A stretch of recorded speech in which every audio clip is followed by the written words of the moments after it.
नमस्कार। 2 दिन से थोड़ा बुखार था, गले में थोड़ी खराश थी। इतवार को थोड़ा बुखार होना शुरू हुआ तो सबने सुझाव दिया कि कोरोना का वक्त चल रहा है और यही सिम्टम्स होते हैं कि कोरोना का टेस्ट करा लेना चाहिए। कल सुबह कोरोना का टेस्ट हुआ था, शाम तक रिपोर्ट नेगेटिव आई।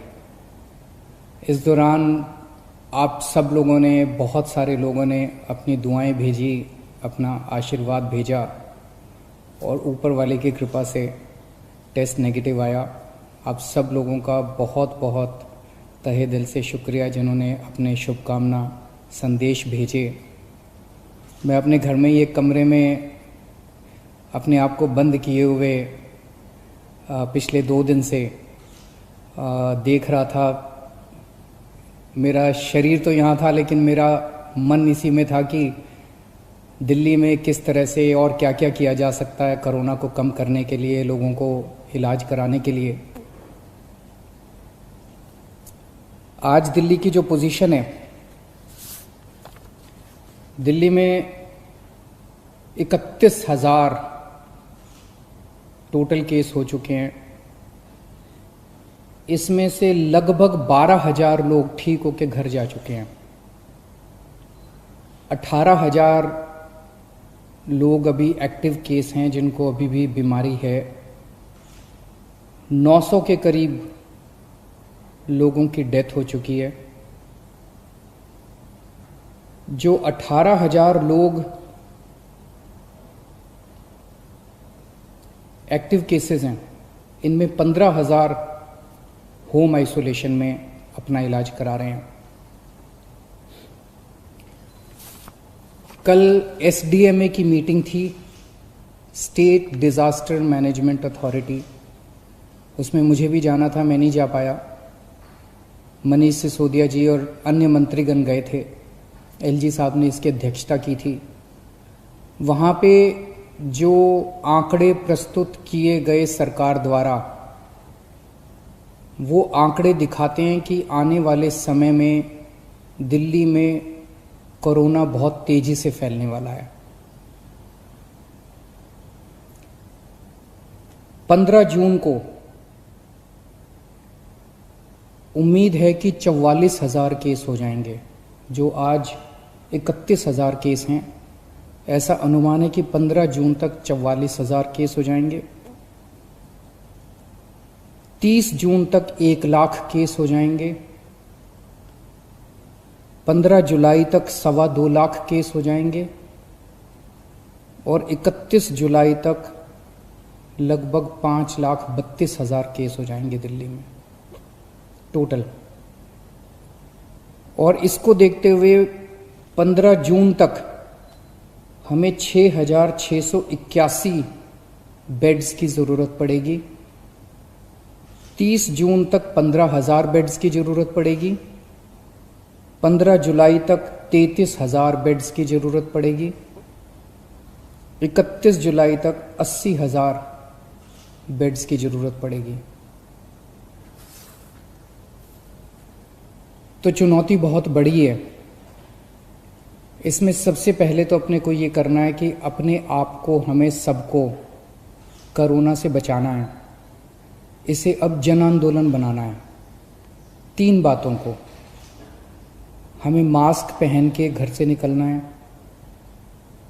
हमें बार बार हाथ धोने हैं, सैनिटाइज करने हैं और सोशल डिस्टेंसिंग करनी है। अभी तक हम कहते थे कि हमें करना है, अब हमें ये भी करना है कि अगर कोई नहीं कर रहा तो उनसे हाथ जोड़ के विनती करनी है कि भाई साहब आप भी कर लीजिए। आपकी सेहत के लिए भी अच्छा है और दूसरों की सेहत के लिए भी अच्छा है। क्योंकि अगर कोई और नहीं कर रहा तो उसकी वजह से दूसरों को फैल सकता है, उसकी वजह से कोरोना दूसरों को हो सकता है। तो इसे अब जन आंदोलन अपने को बनाना है, सबको खुद भी करना है और दूसरों से भी करवाना है। जैसे ऑड इवन में हमने जन आंदोलन किया था ना, ऑड इवन में हम भी करते थे और अगर कोई फॉलो नहीं कर रहा तो गाड़ी रोक के शीशा नीचे करके उसको कहते थे कि भाई साहब घर चले जाओ, आपका व्हीकल आज ऑड है या इवन है, ये ठीक नहीं है। ऐसे इसको भी अपने आप को जन आंदोलन बनाना है। अपने को अपने स्वास्थ्य के लिए ये ज़रूरी है। जितना इसको फॉलो करेंगे उतना चांसेस कम हैं कि आपको कोरोना होगा। दिल्ली की कैबिनेट ने निर्णय लिया था कि कोरोना के दौरान दिल्ली सरकार के अस्पतालों में दिल्ली में रहने वाले लोगों का इलाज हो, क्योंकि जैसे मैंने अभी आपके सामने बताया कि आने वाले समय में बेड्स की बहुत ज़रूरत पड़ेगी। सोमवार को केंद्र सरकार ने दिल्ली की कैबिनेट के उस निर्णय को पलट दिया और केंद्र सरकार ने, एलजी साहब ने आदेश जारी किया है कि दिल्ली के हर अस्पताल में सबका इलाज किया जाएगा।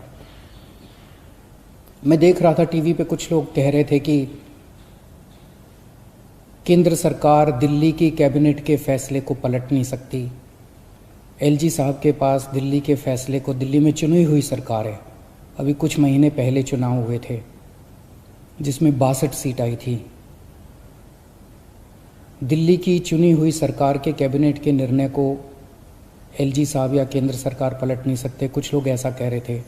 कुछ लोग कह रहे थे कि दिल्ली में खुद इतने सारे केस हो रहे हैं, दिल्ली के लोगों को खुद इतने बेड्स की ज़रूरत पड़ेगी। मेरा अब ये कहना है, केंद्र सरकार ने निर्णय ले लिया, एलजी साहब ने आदेश पारित कर दिया। ये समय असहमतियों का समय नहीं है, ये समय एक दूसरे से डिफर करने का समय नहीं है। अब जो निर्णय हो गया केंद्र सरकार का, एलजी साहब ने जो आदेश दे दिया उसको लागू किया जाएगा। एलजी साहब के आदेश को अक्षरशः लागू किया जाएगा, केंद्र सरकार के निर्णय को लागू किया जाएगा। अब इस पे कोई असहमति नहीं करनी, अब इस पे कोई वाद विवाद नहीं करना, अब इस पे कोई लड़ाई झगड़ा नहीं करना। ये सब लोग, मैं जितने सरकार के अंदर भी हैं, जितने पार्टी के लोग हैं, मैं सबको मैसेज देना चाहता हूं कि एलजी साहब के आदेश को लागू किया जाएगा, केंद्र सरकार के निर्णय को लागू किया जाएगा। चुनौती है, बहुत बड़ी चुनौती है, अभूतपूर्व चुनौती है। जैसा मैंने कहा, 15 जुलाई को दिल्ली में 33,000 बेड्स की जरूरत पड़ेगी दिल्ली वालों के लिए। 31 जुलाई को 80,000 बेड्स की जरूरत पड़ेगी। बाहर से कितने लोगों के आने की उम्मीद है? मोटे मोटे तौर पे देखें तो दिल्ली के अस्पतालों में जब कोरोना नहीं था, नॉर्मल टाइम में दिल्ली के अस्पतालों में 50% लोग दिल्ली के बाहर से आके इलाज कराते हैं। तो अगर वो अभी माना जाए तो जितने बेड्स हमें दिल्ली के लोगों के लिए चाहिए, उतने ही बेड हमें दिल्ली से बाहर से आने वाले मरीजों के लिए, हमारे भाई बहनों के लिए चाहिए होंगे।